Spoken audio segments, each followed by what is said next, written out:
కొంతమంది మధ్యలో మొత్తానికి మీరు మేము కలిసి 2 దశాబ్దాల పైబడి కలిసిమెలిసి పనిచేసిన వాళ్ళం, కుటుంబంలాగా కలిసిమెలిసి ఉన్నోళ్ళం. రాజకీయాలలో నాయకుడు ప్రజలు, నాయకుడు కార్యకర్తలు ఉంటారు. కానీ నాయకుడు ప్రజలు కుటుంబ సభ్యుల్లాగా బతికేటువంటి కల్చర్ హుజురాబాద్ నియోజకవర్గంలో ఉండేది. కొంతమంది రకరకాల ఈ మధ్య సోషల్ మీడియాలో వస్తే సోషల్ మీడియాని నమ్ముకొని బతికే కొంతమంది ఉంటారు. అబద్ధాల పునాదుల మీద బతికే వాళ్ళు కొంతమంది ఉంటారు. వాళ్ళ బతికే కుట్రలు కుతంత్రాలు చేసేవాళ్ళు ఉంటారు. కానీ మనం దానికి విరుద్ధమైన సంస్కృతి నుంచి వచ్చిన వాళ్ళం. మనకు స్ట్రైట్ ఫైట్ తప్ప స్ట్రీట్ ఫైట్ రాదు. మనం ధీరంతో కొట్లాడతాం తప్ప కుట్రదాలతో కొట్లాడటం కాదు. ఈ కుట్రలని, ఈ కుతంత్రాలని మీదికొక మాట లోపలికొక మాట మాట్లాడటం అయితే మీరు అంటున్నారు, వాళ్ళ సంగతి తేల్చాల్సినటువంటి శక్తి, సత్తా, దాన్ని ఛేదించేటువంటి కర్తవ్యం ప్రజలకు మాత్రమే ఉంటుంది తప్ప మన చిన్నవాళ్ళం అనుకుంటారు. ఇవన్నీ విషయాలు తెలుస్తాయా, గింతదాకా పోతుందా?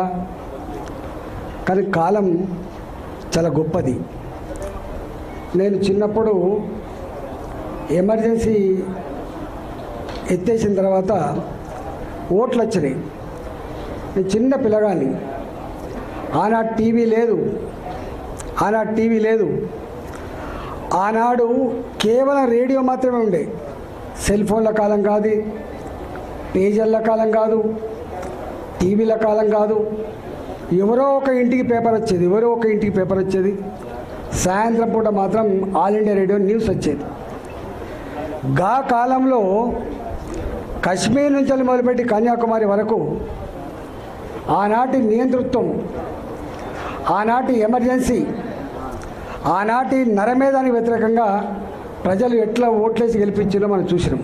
అంటే ప్రజలు టెలిపతిలాగా కశ్మీర్ నుంచి మొదలుపెట్టి కన్యాకుమారి వరకు ఎట్లా సమాచారం చేరుతుందో, ఎట్లా పలుకున్నట్లు ఓట్లేస్తారో 70 ఏళ్ళలో చూసిన నేను.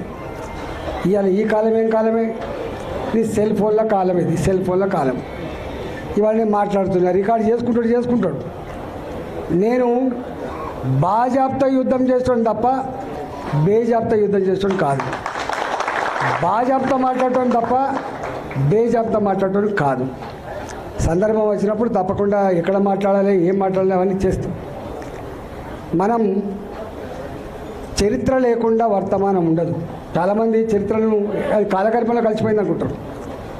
చరిత్ర అనేది లేకుండా వర్తమానం లేదు. ఇవాళ కూడా మనం 1947లో స్వతంత్రం వచ్చిందని చెప్పి ప్రతి సంవత్సరం సంబరాలు జరుపుకుంటూనే ఉన్నాం.